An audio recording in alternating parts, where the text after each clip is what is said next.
Hello friends, welcome to SSC coaching centre. दोस्तों, आज मैं आपके लिए गणित के इंपॉर्टेंट प्रश्न कराऊंगा, तो वीडियो को पूरा देखिएगा। चलिए स्टार्ट करते हैं। पहला सवाल है, राजीव को अंग्रेजी में अंकगणित में मिले अंकों के एक तिहाई अंक मिले यदि उसे दोनों विषयों में कुल 128 अंक मिले हों तो उसे अंकगणित में कितने अंक मिले। देखो, एक तो इंग्लिश सब्जेक्ट है और एक क्या है, अंकगणित यानी अर्थमेटिक मैथ। ठीक है, इसमें बोला गया है कि अंक गणित में मिले अंकों के एक तिहाई अंक मिले। एक तिहाई का मतलब है कि अंग्रेजी में मिले उसको एक, तो अंक गणित में उसको कितना मिलेगा, 3 मिलेगा। ठीक है ना। अब देखो, दोनों विषयों में मिलाकर के उसे 128 अंक मिले हैं, यानी कि इंग्लिश और अंक गणित दोनों मिलाकर के उसको 128 अंक मिले हैं। तो आपके पास जब योग है तो आप अनुपात का भी योग करेंगे। 3 और 1 कितना हो जाएगा, 4। इस योग में अनुपात के योग से डिवाइड कर दो। 4 तिया 12, 4 दूने का 8, यानी कि 32 बार में ये चला गया। अब आपसे पूछा है कि अंक गणित में कितने अंक मिले। अंक गणित में अंक गणित का रेशियो कितना है, 3। तो 32 का गुना 3 से कर दो, कितना हो जाएगा, 96। यानी कि अंक गणित में उसको 96 अंक मिले। पहला ऑप्शन हो जाएगा सही जवाब। अगर वो पूछ लेता इंग्लिश में कितने मिले, 32 का गुना 1 से कर देते तो इंग्लिश में उसको मिलते हैं 32 अंक। प्रश्न समझ में आ गया। अब देखते हैं अगला सवाल। अगला प्रश्न है, सूक्ष्म जीव प्रत्येक 24 घंटे में अपनी संख्या दोगुनी कर लेता है। 30 दिन के अंत में इसकी संख्या 84 लाख है। इसकी संख्या 21 लाख कब होगी। देखिएगा ध्यान से। उसने बोला है 30 दिन के अंत में, यानी कि 30 दिन के लास्ट में उसकी संख्या कितनी है भैया, 84 लाख। 21 लाख कब होगी। तो देखिएगा, एक सूक्ष्म जीव प्रत्येक 24 घंटे में, यानी कि एक दिन में, वो अपनी संख्या को दोगुनी कर लेता है ना।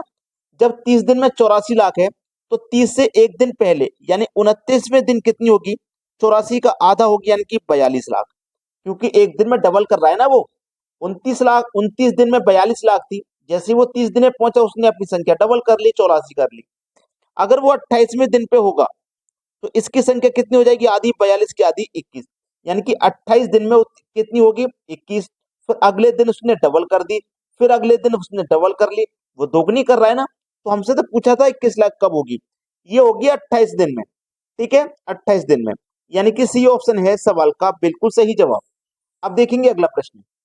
अगला प्रश्न है, 301 तथा 751 के बीच की ऐसी प्राकृतिक संख्याएं जो 7 से विभाज्य हैं, उनका कुल योग बताना है, क्या होगा। देखिएगा, योग बराबर फॉर्मूला होता है, योग बराबर एवरेज गुने एन।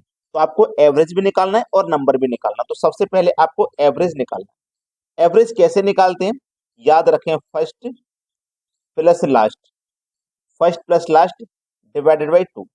ठीक है, एवरेज निकल के आएगा। तो फर्स्ट संख्या आपकी क्या है, 301। लास्ट संख्या क्या है, 497। देखो, उसने बोला है हमसे 7 से विभाज्य होने वाली। अब 301 तो 7 से विभाज्य है। 7 चौके 28, 2 बचेगा, 1 लगा देंगे, 21 7 21 कट गया। लेकिन 501 7 से विभाज्य नहीं है। कटाएंगे 7 सत्ते 49, 1 बचेगा 11। 1 बचेगा, कितना हो गया भाई, 11। तो 7 एकम 7 कटेगा, 4 शेष बच जाएगा।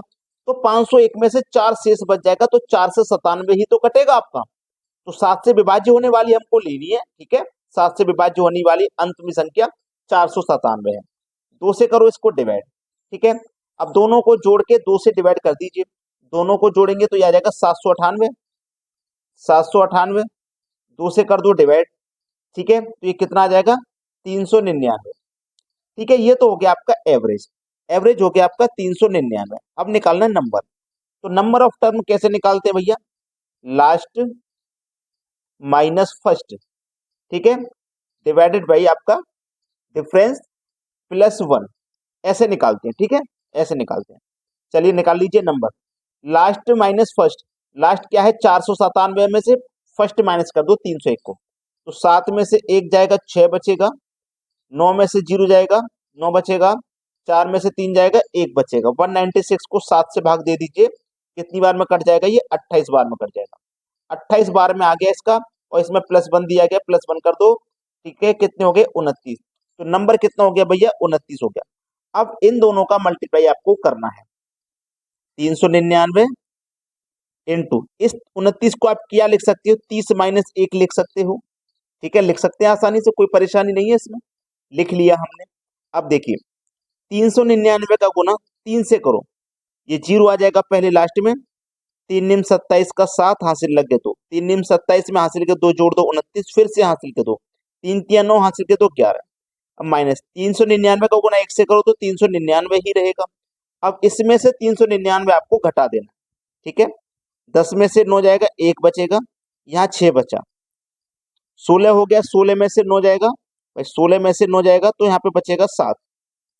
यहाँ कितना बचा 8, 8 में से 3 जाएगा 5, और यहाँ कितना बचा 11। 11,571 किस ऑप्शन में है ये देखिए। आप बोलोगे सर डी ऑप्शन में है, तो डी ऑप्शन हो जाएगा हमारे सवाल का बिल्कुल सही जवाब। ये बहुत ही इंपॉर्टेंट प्रश्न था। अब देखते हैं अगला सवाल।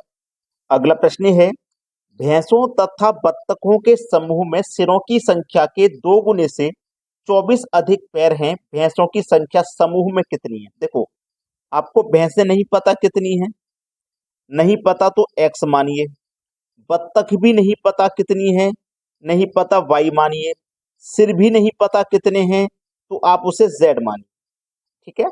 अब आपसे बोला गया है कि सिरों की संख्या के 2 गुने से 24 अधिक पैर हैं, सिरों की संख्या जेड है, इसके 2 गुने से 24 अधिक है पैर, 24 अधिक है पैर, इसका 2 गुना करिए, फिर इसमें 24 अधिक है तो 24 जोड़ दीजिए।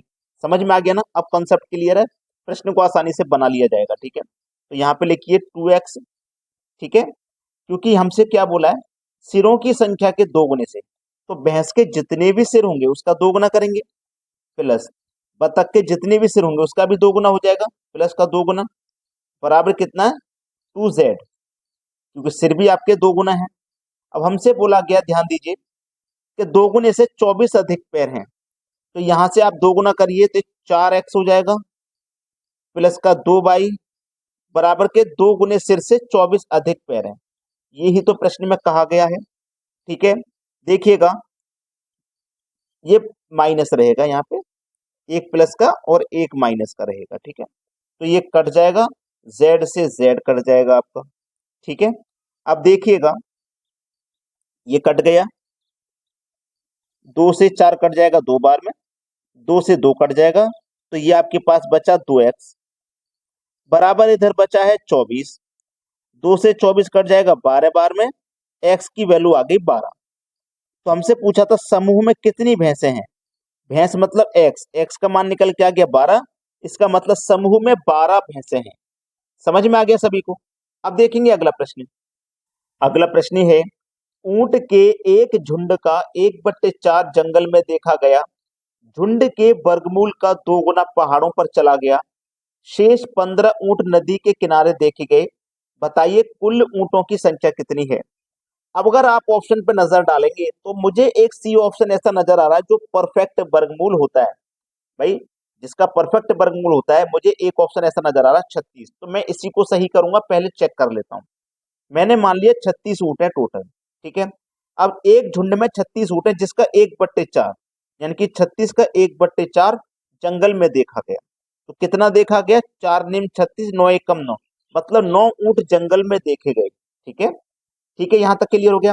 फिर बोला गया झुंड के वर्गमूल का 2 गुना, झुंड का वर्गमूल करिए, झुंड कितना 36 का, इसका वर्गमूल 6 हो जाएगा भाई, 36 का वर्गमूल 6, इसका 2 गुना पहाड़ों पर चला गया, तो 6 का 2 गुना करेंगे, मतलब 12 पहाड़ों पर चले गए, ठीक है। 9 जंगल में देखे गए, 12 पहाड़ों पर चले गए, ठीक है, बाहर पहाड़ों पर चले गए। शेष 15 ऊंट नदी के किनारे देखे गए, देखो 9 ऊंट तो ये हैं जो जंगल में देखे गए, 12 पहाड़ों पर चले गए, टोटल कितने हो गए 21 ऊंट, और 15 ऊंट नदी के किनारे देखे गए, ठीक है। तो 21 और 15 मिला के टोटल कितने हो गए 36, तो ऊंटों की संख्या पूछ रहा था भैया 36 हो जाएगी कि नहीं, मैंने क्या बोला था, सी ऑप्शन बिल्कुल सही है, क्योंकि इसका हमसे वर्गमूल करवाया जा रहा है और किसी भी संख्या का वर्गमूल होगा ही नहीं, यही सही जवाब हो जाएगा। अब देखते हैं अगला सवाल। अगला प्रश्न है, एक पेड़ प्रति वर्ष अपनी ऊंचाई का 1/8 बढ़ता है, यदि आज उसकी ऊंचाई 64 सेंटीमीटर है तो 2 वर्ष पश्चात पेड़ की लंबाई क्या होगी। देखो 1/8 बढ़ता है, 1/8 यानी कि 8 पे 1 बढ़ जाता है, तो 8 पे 1 बढ़ जाता है मतलब 9/8 हो जाएगा ये, ठीक है।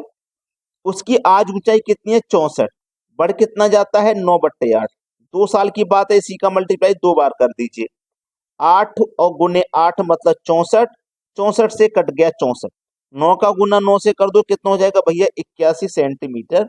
डी ऑप्शन बिल्कुल सही जवाब है। 2 वर्ष के बाद कितना हो जाएगा, आज 84 से 64 सेंटीमीटर है तो 2 वर्ष के बाद 81 सेंटीमीटर हो जाएगा। ये आपका आंसर हो गया। अगर अभी भी वीडियो को लाइक नहीं किया तो सभी बच्चे वीडियो को लाइक कर दें। ठीक है दोस्तों, धन्यवाद।